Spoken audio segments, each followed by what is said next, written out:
দর্শক, আজকে তো শপথ গ্রহণ অনুষ্ঠান হচ্ছে ব্রিগেডে, আর আমি এখন চলে যাব শুভেন্দু অধিকারীর যে বাড়ির অন্দরে পৌঁছে যাব। হ্যাঁ, দেখতে পাচ্ছেন বাড়ির অন্দরে বসে রয়েছেন বাবা শিশির অধিকারী, টিভিতে দেখছেন, ছেলে শপথ গ্রহণ করছেন। আমি একটু দিতে বলবো ফোনটা শিশিরবাবুকে, জানি এটা খুব আবেগের মুহূর্ত। ফোনটা একটু দিন তো, একটু কথা বলি। যিনি ধরে আছেন ভিকি, শিশিরবাবু শুনতে পাচ্ছেন? শিশিরবাবু, কালকে কথা হচ্ছিল আপনার সঙ্গে, আজকে খুবই গর্বের মুহূর্ত। কি বলবেন? ছেলেকে শপথ নিতে শুনলেন টিভির পর্দায়, কি বলবেন? মন্ত্রিসভা গঠন হয়েছে, বিজেপির মন্ত্রিসভা, এবং শুভেন্দু অধিকারী মুখ্যমন্ত্রী হয়েছে, এ তো আনন্দের কথা। মানে এখন আপনি মুখ্যমন্ত্রীর বাবা, আগে এমপি হয়েছেন, অনেক কিছু হয়েছে, আজকে মুখ্যমন্ত্রীর বাবা, নতুন পরিচয়।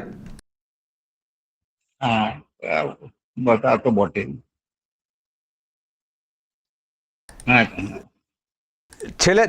ছেলে কেমন কাজ করবেন বাংলার জন্য, কেমন আশা করছেন? বাংলার জন্য বা বাংলার যাতে ভালো হয় সেই কাজই করুক, এইটুকুনি চাই। অনেক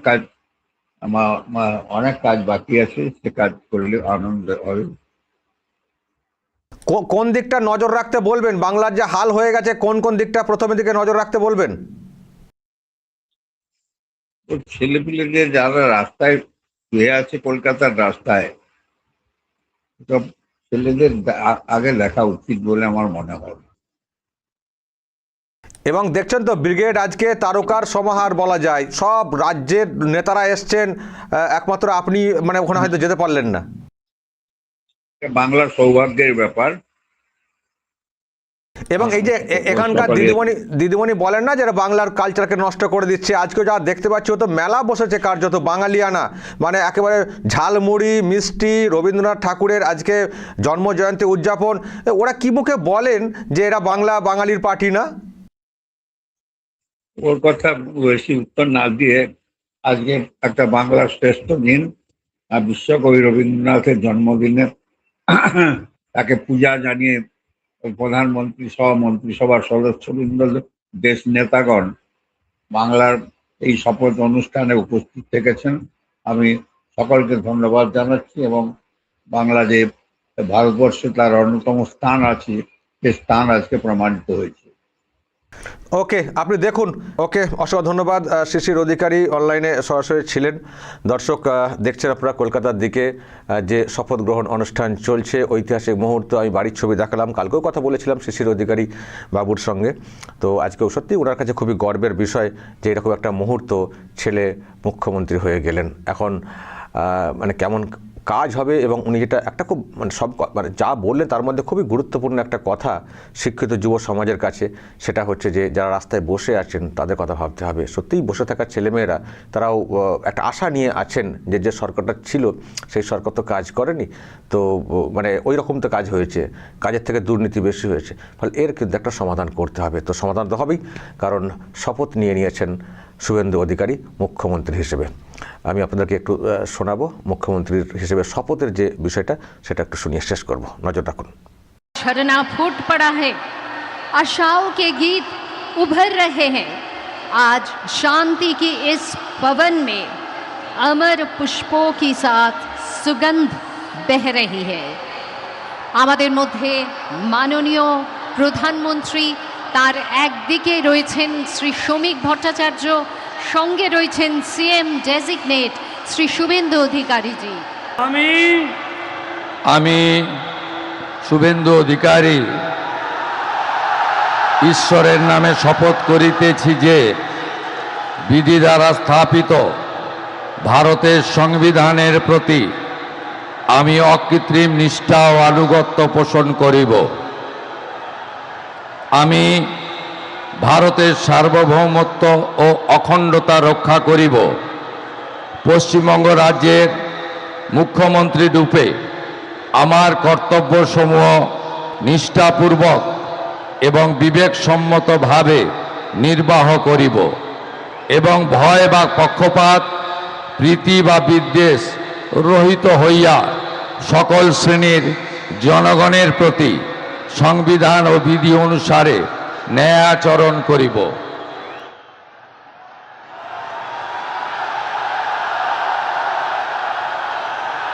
আমি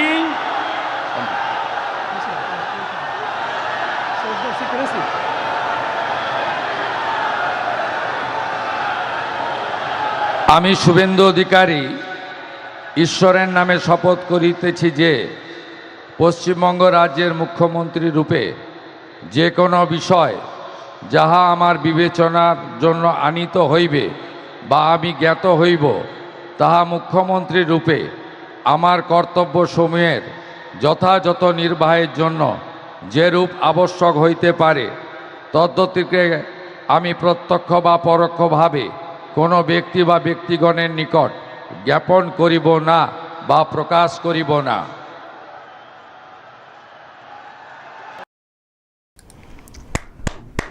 যাক, মুখ্যমন্ত্রী হিসেবে শপথ নিলেন শুভেন্দু অধিকারী। আমাদের অনেক দিনের লক্ষ্য সেটা পূরণ হলো। গতকালকেই তো খবরটা নিশ্চিত হয়ে গেছিল, আজকে শপথ গ্রহণ হয়ে গেল কলকাতার ব্রিগেডে। শপথ গ্রহণ অনুষ্ঠান, ঐতিহাসিক মুহূর্ত, অনেকেই ঐতিহাসিক মুহূর্তের সাক্ষী থাকতে গেছেন। তো আমার যাওয়া হলো না যদিও। তো যাই হোক, আমি দূর থেকে পরখ করলাম, বাড়ির সঙ্গেও কন্ট্যাক্ট করলাম। যেখানেই যাই, যেখান থেকেই দেখি, এটা একটা বিরাট অনুভূতির, সেটা বলতে কোনো দ্বিধা নেই।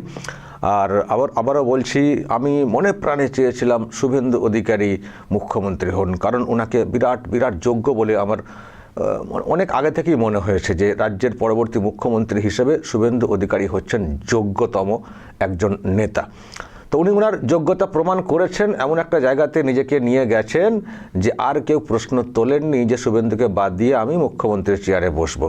নিজের কাজের মাধ্যমে, কাজের নিরিখে উনি ওনার যোগ্যতা অর্জন করেছেন এবং সহজেই এই পদে উনি বসে পড়লেন। কারণ কালকে শুনেছেন অমিত শাহ যখন বলছিলেন যে কাকে মুখ্যমন্ত্রী করা হবে, উনি বলেছেন একটাই নাম এসছে আর দ্বিতীয় নাম আসেনি। দ্বিতীয় নাম আসার জন্য সময়ও দিয়েছিলাম, কিন্তু কোনো নাম আসেনি। একজনের নামই এসছে এবং তিনি হচ্ছেন শুভেন্দু অধিকারী, উনি হচ্ছেন পরবর্তী মুখ্যমন্ত্রী। তো আজকে শপথ গ্রহণ অনুষ্ঠান হয়ে গেল, এবার কিন্তু কাজ দেখার পালা। শুভেন্দু অধিকারী বলেছেন, অনেক সমস্যা নিয়ে অনেকবার সরব হয়েছেন, যে সরকার ছিল তাদের নানান বিষয়ে সমালোচনা করেছেন এবং বলেছেন যে আমরা এলে কিন্তু এইসব সমস্যার সমাধান করব, সংকট মুক্ত করব এই বাংলাকে। আমি শুরুতেই দেখালাম আপনাদেরকে শিশির অধিকারী, ওনার বাবা, তার সঙ্গে কথা বলছিলাম। উনি কিন্তু যে কথাটা বলেছেন ওটাতেও অনেক বেশি গুরুত্ব দিতে হবে শুভেন্দু অধিকারীকে, কারণ যুব সমাজ কিন্তু খুবই দিশেহারা অবস্থায় পড়ে গেছিল গত সরকারের আমলে। ফলে তাদেরকে দিশা দেখাতে হবে। তো আরও অনেক কাজ করতে হবে শুভেন্দু অধিকারীকে। অনেক প্রত্যাশা নিয়ে মানুষ পরিবর্তন করেছেন এবং শুভেন্দু অধিকারীর প্রতি অনেক প্রত্যাশা মানুষের আছে। তবে ভরসার জায়গা এটাই যে মুখ্যমন্ত্রী হয়েছেন শুভেন্দু অধিকারী, যিনি এই বাংলাকে হাতের তালুর মতো চেনেন, প্রশাসন চালিয়েছেন এবং প্রচুর কন্ট্যাক্ট আছে, মানে নিচু লেভেল থেকে শুরু করে সর্বত্র একটা বিরাট যোগাযোগ আছে। ফলে উনি সহজেই কিন্তু অবগত হতে পারবেন। আগের যিনি মুখ্যমন্ত্রী ছিলেন উনি তো না ঠিক করে দেখতেন, না ঠিক করে দেখার চেষ্টা করতেন। অনেকে বলেন উনি কান দিয়ে দেখতেন, কানে কেউ কিছু বলে দিলেন সেটা নিয়ে উনি আরম্ভ করে দিলেন। ওই রকম না, পরখ করতে হবে, জানতে হবে, বুঝতে হবে, ব্যবস্থা নিতে হবে। আর একটা পজিটিভ দিক সেটা হচ্ছে যে সরকারটা ডাবল ইঞ্জিন। এখানে যে ফিনান্সিয়াল যে ক্রাইসিসটা রয়েছে সেটাকে মেকআপ করার মতো ব্যাপারটা আছে, কারণ বিজেপির কেন্দ্রের সরকার রয়েছে, সেখান থেকে স্পেশাল প্যাকেজ আসতে পারে। আর আমি তো কালকেও বলেছি যে বিজেপিরও একটা তাগিদ আছে এই বাংলাতে কাজ করে দেখানো। সামনে লোকসভার ভোট আছে 29, সেখানে একটা বিরাট সংখ্যায় এমএলএ এখান থেকে যাক, নিশ্চয়ই সেটা বিজেপি চায়। ফলে আগামী 2-3 বছর এখানে যে ঢেলে কাজ করবে বিজেপি, এটা বলার কোনো অপেক্ষা রাখে না।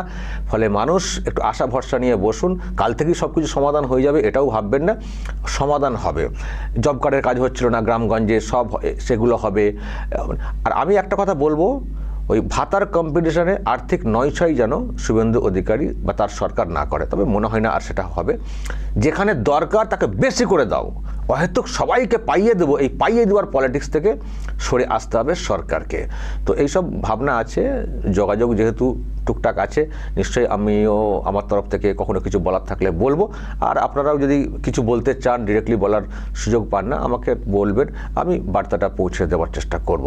আমরা এই অনেক স্বপ্ন নিয়ে কিন্তু এই সরকারটা এনেছি, অনেক স্বপ্ন নিয়ে, যে যার মতো করে আমরা খেটেছি, অনেক স্বপ্ন নিয়ে, মানে যেটা ছিল তার জ্বালাতে আমরা অতিষ্ঠ হয়ে পড়েছিলাম সব দিক দিয়ে। আমি যেমন ব্যক্তিগতভাবে অতিষ্ঠ হয়ে পড়েছিলাম, কেস টেস দিয়ে নানানভাবে হেনস্থা করার চেষ্টা হয়েছিল, আমাকে তো শেষ করে দেওয়ার প্ল্যান হয়েছিল। ভাগ্যের জোরে বেঁচে এসেছি, নানান কৌশল করে আজকে তাদেরকে হটাতে পেরেছি।